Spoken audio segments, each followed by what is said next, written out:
Welcome to Stoic Psyche Wisdom, the place where raw truths meet steady minds and stories of human complexity unfold with quiet power.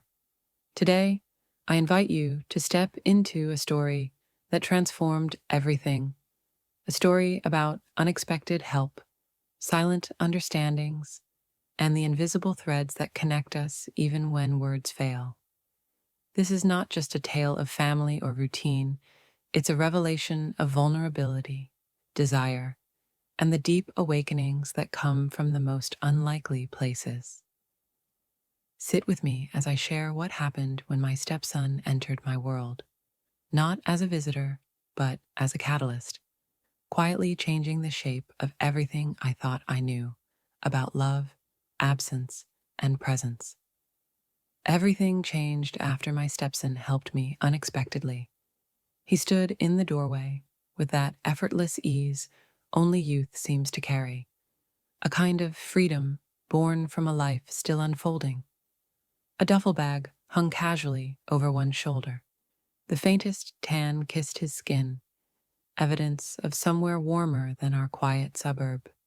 His smile was tired, almost reluctant, as if this visit was a burden he carried silently beneath the surface. My husband greeted him first, voice casual, as if welcoming a distant colleague rather than family. Then, just as quickly, he turned back to his laptop, eyes already lost in numbers and meetings, barely waiting for the door to close behind his son. I lingered longer than I should have in the hallway, trying to adjust to the presence I had not anticipated. We hadn't lived together for years, not since he was a teenager, and even then, only in scattered intervals. I knew the stories he carried in his silences, the bitterness in his mother's voice, and the thick tension that always filled the room whenever they crossed paths. But this wasn't that boy anymore. This was a man. Quiet, yes, but grounded. His voice had deepened, his gait slower, heavier, as though each step was measured against a weight only he could feel. He moved like someone accustomed to careful navigation, someone who had learned how to avoid shattering fragile things around him. He settled into the guest room at the back of the house, a room we hadn't touched in months. I spent that morning tidying, folding towels, smoothing sheets with a precision that felt almost compulsive. I placed a scented candle on the dresser, then pulled it away 5 minutes later, unsettled by how personal that gesture felt. At dinner, my husband talked mostly to himself, unraveling numbers, logistics, supply chain bottlenecks, the kind of business jargon that dissolves a room's warmth into cold efficiency. I stirred my food quietly, nodding when needed, but my mind drifted far away. Across the table, the young man listened. He barely spoke, but when he did, his words were light, carefully neutral, simple questions, soft observations. Yet his eyes never wandered like his father's did. They stayed fixed, attentive, as if trying to decipher more than what was said. That night, I wore a robe I hadn't worn in a long time, silky, pale gray, hugging the curve of my back. I told myself it was for comfort, though I didn't check the mirror to confirm. Barefoot, I stepped into the hallway to refill my water, the silence so thick it seemed to press against my skin. I hadn't expected to find him there. He stood near the kitchen, drinking from a glass, wearing only sweatpants, hair still damp from the shower. He saw me, really saw me, not glanced, not noticed. I didn't flinch, didn't look away. We passed silently, words unnecessary, but my pulse pounding like a drum in my ears. A low, steady warning, not fear, but something else, something electric. That night, I lay beside a man who didn't reach for me. He never did. It wasn't cruelty, it was absence. He simply stopped seeing the point. We had become companions, polite, comfortable, safe. And for the longest time, I convinced myself that was enough. But lately, my skin had begun to crave more than warmth. It missed the sting of urgency, the sharp pull of fingers on fabric, the breathless weight of being desired. I had forgotten the language of tension, and that silent dinner table taught me its first new word. I needed this walk, not to escape, not to run away from the storm brewing quietly within the walls of my home, but to find a moment of clarity. The soft rustle of leaves overhead and the distant call of a bird were a balm to my restless thoughts. The lake before me stretched out like a mirror to the sky, its surface smooth except for the occasional ripple from a gentle breeze.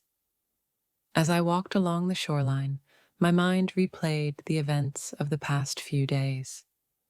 The sudden closeness with my stepson, a closeness I had not anticipated, one that awakened something dormant inside me.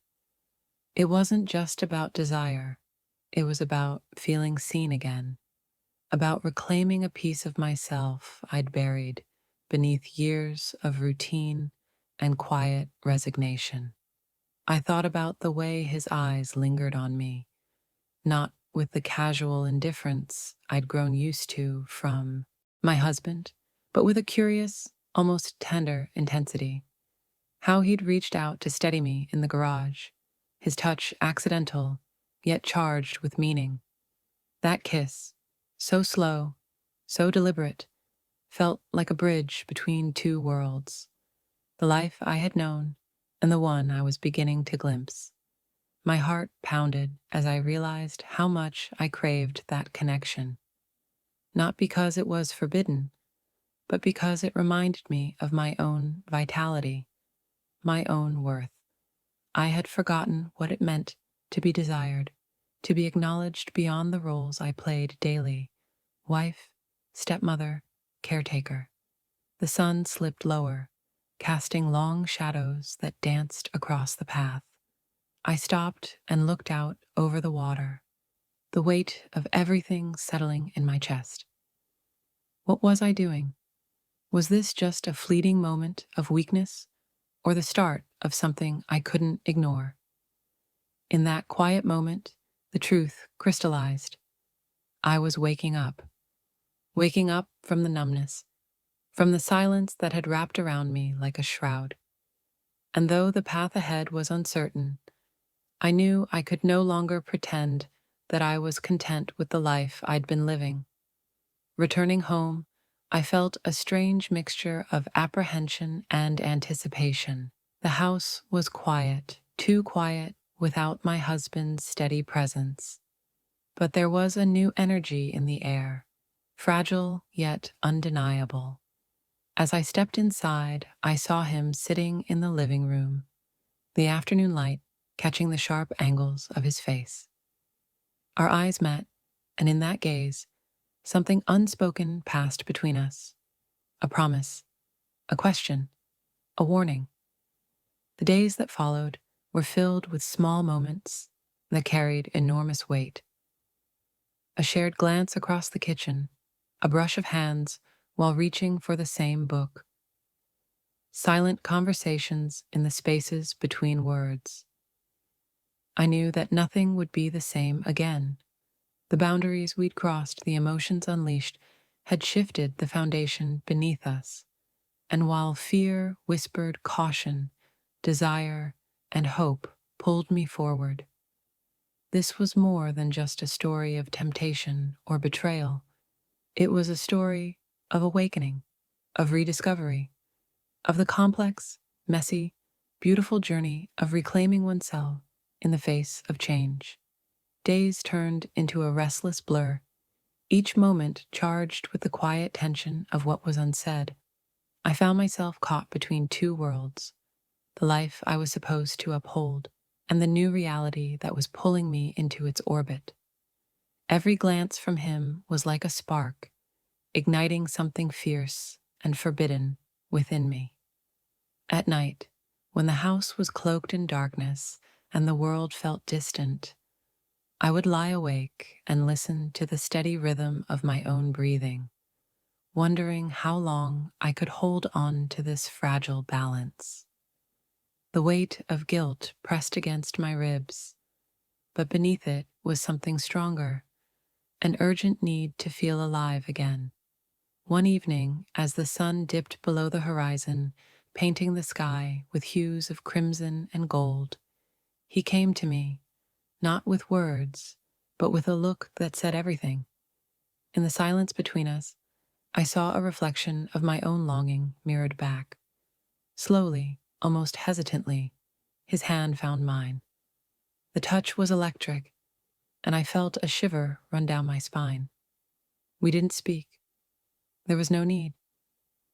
Our shared glance was a silent admission of the path we were about to walk, a path tangled with risk, desire, and the undeniable truth that life, in all its complexity, rarely follows the rules we try to impose. That night, we sat side by side on the porch, the cool air wrapping around us as we watched the stars emerge one by one. For the first time in years, I felt the walls around my heart begin to crumble. I was no longer just the wife or the stepmother. I was a woman rediscovering her own voice, her own power. But with every step forward came the shadow of doubt. What would happen when the world intruded again? When the carefully constructed facade shattered? The questions hung heavy in the air. But for now, in this moment, none of that mattered. Because sometimes, to truly live, you have to risk everything. Even the parts of yourself you thought were lost forever. The days that followed were a whirlwind of stolen moments and whispered secrets. Each encounter felt like a fragile rebellion against the life I'd been living, a glimpse into a world where I could be seen, desired, and truly alive. But beneath the thrill was a growing storm of anxiety. Every smile shared in the quiet corners of the house, every accidental brush of our hands was a risk that could unravel everything. I tried to convince myself it was just a fleeting escape, something to remind me that I was still human, still capable of feeling passion and connection. But as the days passed, the line between escape and reality blurred until I could no longer tell where one ended and the other began. One evening, as rain tapped softly against the windows, he pulled me close and whispered, "This isn't just about the moments we steal. It's about something real, something neither of us can deny anymore." His words stirred something deep inside me, a mixture of hope and fear. Could this fragile connection withstand the weight of the truth? Could I dare to believe that I deserved more than the hollow life I'd been settling for? But just as I was beginning to entertain those dangerous thoughts, reality came crashing back with the sharp edge of betrayal. The day my husband's voice cut through the house like a blade, cold and unforgiving, I knew the secret we'd been hiding was no longer safe. He stood in the doorway, eyes dark and stormy, holding a letter, proof of what I'd tried to bury deep inside myself. The confrontation that followed was brutal, raw, and shattering. The life I had known, the identity I'd clung to, all came crashing down in a whirlwind of anger, tears, and heartbreak. Yet, even in the ruins of that moment, I felt a strange clarity. The cage of silence and denial was broken, and for the first time in a long time, I glimpsed the possibility of freedom, not just from the lies I'd lived, but from the parts of myself I had long forgotten.